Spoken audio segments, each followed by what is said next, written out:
time in my SUV, and I also have a tiny trailer named Cadence. How's it going? It's raining, and I'm over it. I'm missing the desert, boys and girls. I'm missing the desert bad, man. But I'm happy to be back home, like I said.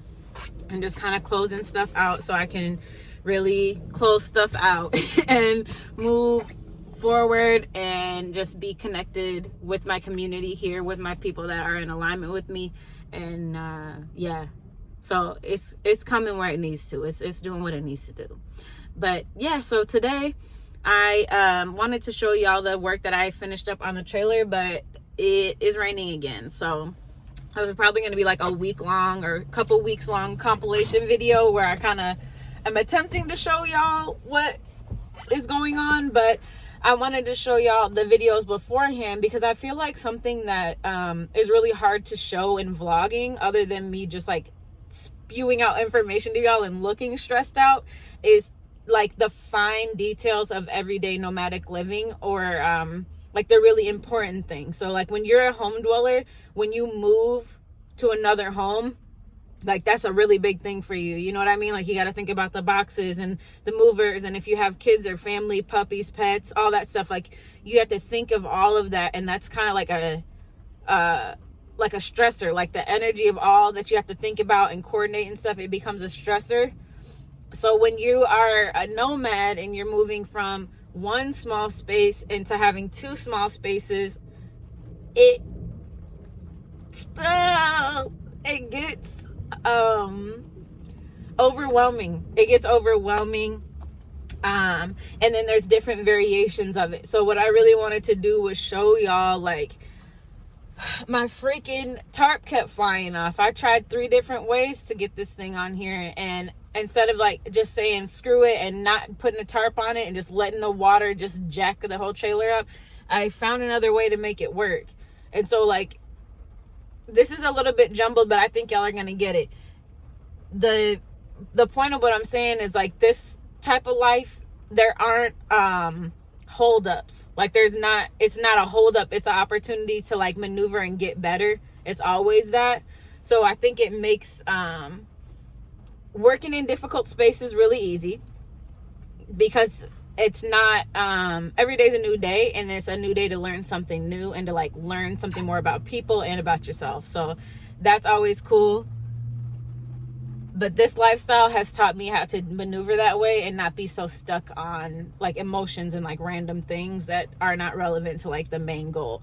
So that's like what I'm trying to say about this tarp. I'm getting there. So about this gosh darn tarp, because I tried again and it wasn't going to do it. So I worked with a way that worked for me and what I had. I didn't have to buy any extra materials. I didn't have to do nothing. I just had to think about it. Was I covered in water?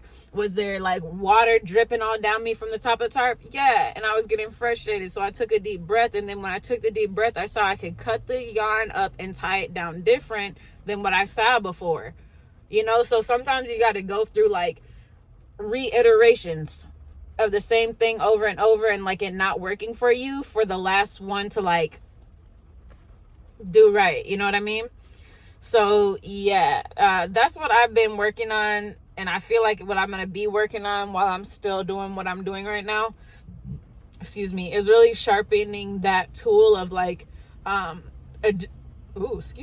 of like agility and flexibility and focus. So that's what I'm really, really working on. So back to what we were talking about inside the trailer. I did get the shower fully caulked. Everything is the pieces are all sealed up perfectly, so that sticker will not come off. I taped the seam of the wall sticker, so that way that is like sealed as well, so the sticker won't peel off when I do shower in there. I did all that, and today I'm going in to measure my window height, my shelf height, and my shower height, because I have fabrics at the house. I worked on another fabric pillow so I can have a pillow to store like winter clothes and stuff, and like blankets and pillows. I have a pillow for inside the tiny trailer, and then I just fixed up my other pillow so I can have one in the chariot. So then I'm y'all, I love y'all. I love y'all for understanding me. I love y'all for not ever asking me. It's me that's asking me to what I'm saying. It's not you guys. So I really appreciate that y'all take the time to hear what the hell I'm saying. So yeah, it's like I wanted to have a tiny travel space, and then I wanted to have my tiny home. So I have like more of my heavy duty kitchen stuff in there, my bigger items, and then I have my mini tiny stuff in here. So that way, if a random day I'm like, hey, I want to go to the waterfall, I can go and I can stay there. For me, like that should, where I'm at now, that should just be regular. Like I should be able to go out into wild and just stay there. And I can come back to the tiny trailer when I want to. And my tiny trailer is my like sticks and bricks. So that's where I'm going with it. Y'all will see as we continue along. This year's about to be crazy. This year's about to be awesome. There's going to be some things going down this year that I might just have to show you. And I'm really excited about it because I've been waiting a long time to be in this energy, and I just feel grateful. I'm just grateful. So that's what I'm about to go in here and do. It's pouring down raining.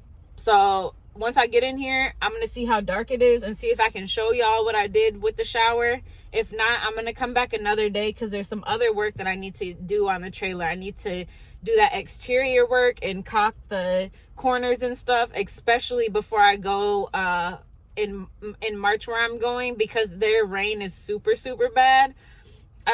Like they have like a drainage pond or something back there, so it's like really watery, and I am debating whether I want to get like a outdoor tarp.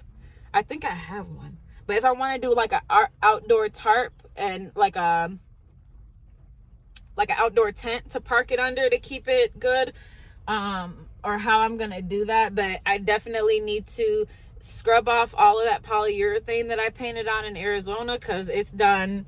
So I'm about to sand all that off and then repaint it. I have to nail some of the trim back on. So there's some pieces of it that I need to re-secure, and I'll be doing that one of these days soon, hopefully when it stops raining. So that's the plan. And then this upcoming week, I'm getting my darn door fixed. So like that's the thing about this stuff, is like, because you're moving around a lot, you're liable to get into a wreck or something to happen where you have to a tire gets popped or something, your engine part, something where you have to not have your rig for a minute. And so that's why for me, the tiny home just gave me the security that I needed. So if I do have to drop my car out somewhere, I don't have to worry about, well, where am I going to stay at? And how do I get all my stuff out of my truck? And where do I put it at? And it's just a lot. So I just wanted to share a little bit about like the hiccups in nomadic living that really help you sharpen your skilled living. So yeah. I hope that this was helpful for some of y'all that are looking into doing van life or nomadic living and might want to know, like, what are the real issues? What is the real daily tasks or daily holdups? And most of the time it has to do with, where am I going to park? And that's really it. Honestly, it's literally like, where am I going to park? And then maintenance, like maintaining it and making sure that the elements don't jack it up or like weather it down. Those are the only two things, really. Your water, your food, you get it where you get it. And maybe eventually we'll be worried about where we get our water and our food, like in the near future, maybe. But for now, we still got our groceries so we can pick up water and stuff. So you really are only worried about, where do I park? So security, covering your windows and all that stuff. And then just maintaining it, making sure that your oil's changed and everything's good to go. And those are the two costs and the two realities that really trip us up as travelers, because you can like forget when you're supposed to be doing stuff maintenance wise, or like not know what to do when your stuff is getting fixed at the shop. So those are two things that you really want to keep in mind if you're doing nomadic living, whether you have SUV like me, or you have a box truck, or you have a bus, a schoolie. Maintenance is gonna happen. Something is bound to happen to these, especially the older rigs. Like, something's bound to happen. But honestly, let me take that back, because really the newer rigs though, because the older rigs, they hold it down. Like, those are really good material. Like, that's some really good auto work. You feel me? I'm not an auto person. That's why I say what I say, the auto work. But yeah, I feel like the older rigs are way cooler. But when it comes to insurance and when it comes to maintenance, they cost a lot more because a lot of the pieces are custom now and they don't come standard. That's one thing that really sucks about the maintenance with those older rigs. But I think that like, if I could have a schoolie, that's what I would do, because I think that is like perfect size, like a tiny schoolie, perfect size. You don't have to worry about where you're gonna park. Really, you can park that thing anywhere depending on what it looks like. Nobody will know, you know what I mean? Like, it's different. So that's my little nomadic ramble for the day. I'm gonna see what I can show y'all, but if I can't show y'all anything, I'm going to skip to the next day so that way you guys can see what it looks like. All right, y'all, so this is what I got done. I completely sealed up all the edges, even here, and I got down here on the edge, so that's nice. And I'll go back now. This part right here, I have to tape this edge because I don't want this to get stuck, because this is my bed area. So I'm gonna tape this edge with a clear, but I did like go all the way down here so that way it'll look, you know, fully done. So I did all that. This is the seat, so this is what it really looks like once you put the